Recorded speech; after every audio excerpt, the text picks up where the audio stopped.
Right, so the faulty choice is revealed to us when we recognize that we are miserable, that we are in an almost perpetual state of disquiet, that things don't work in the world, and even when they seem to work externally, they don't bring us really what we want.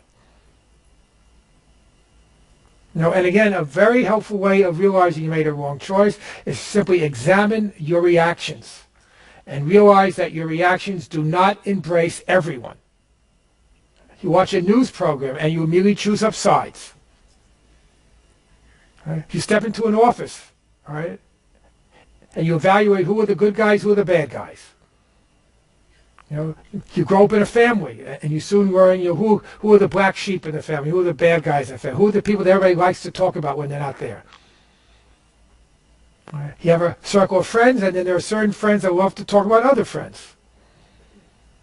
Just be aware of how much you choose up sides and how you fragment the sonship. That would tell you that you made a faulty choice. But you have to experience the pain and the unhappiness and the misery and the lack of peace that comes from such a perception. Because you cannot fragment the sonship, which means attack the sonship, without believing you deserve to be attacked in return.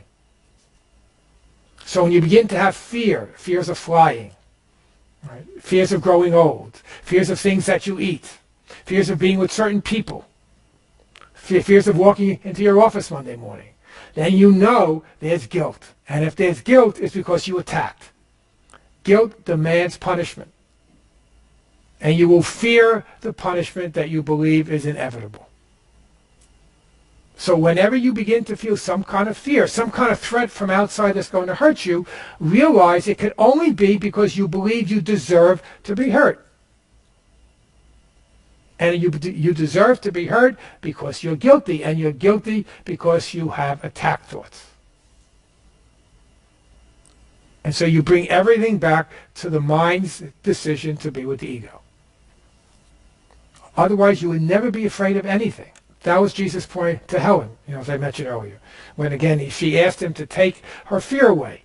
And he said, I can't do that. You made fear. I can't take it away. You made fear, and you believe in fear. I didn't make it, and I don't believe in it. But ask me to help you learn what I learned, what I know. And our fear is made up because fear proves that I'm guilty. My guilt proves that I've sinned. My sin proves that I've separated. It proves I'm here, I'm right, I exist, and God is wrong. And that's always the bottom line behind all of our attempts to justify the way we perceive the world.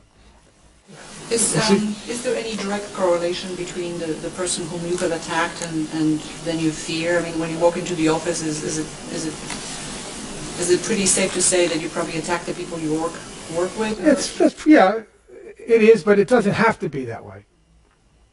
Because you could walk into an office for the first time and not know anybody and still fear rejection.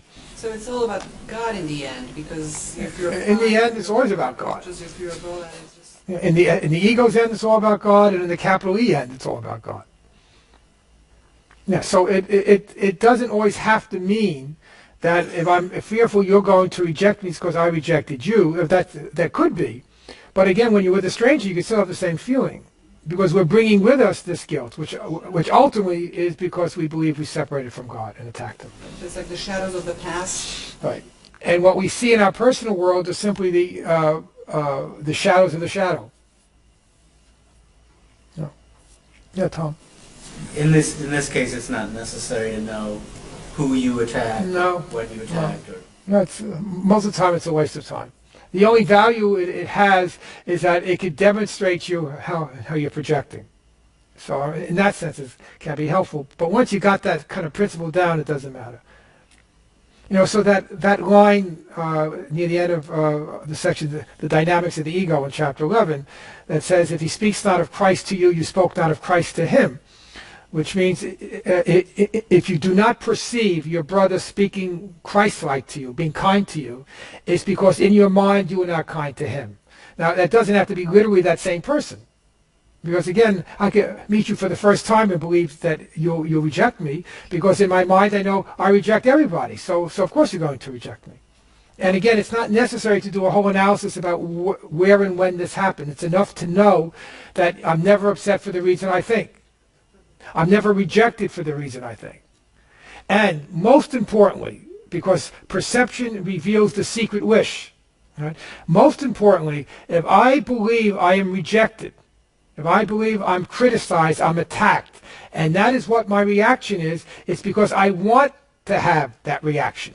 That's my secret wish. Otherwise, I wouldn't be so invested in it. So whether you actively reject me or not, I'll perceive you that way because I want to be rejected. Because then I could say I'm the innocent victim. I did nothing wrong. Or if I'm rejected because I'm such a nerd, my parents made me this way. So it's still not my fault. No. So that whatever you feel, since you're in charge of your mind, since it's your dream,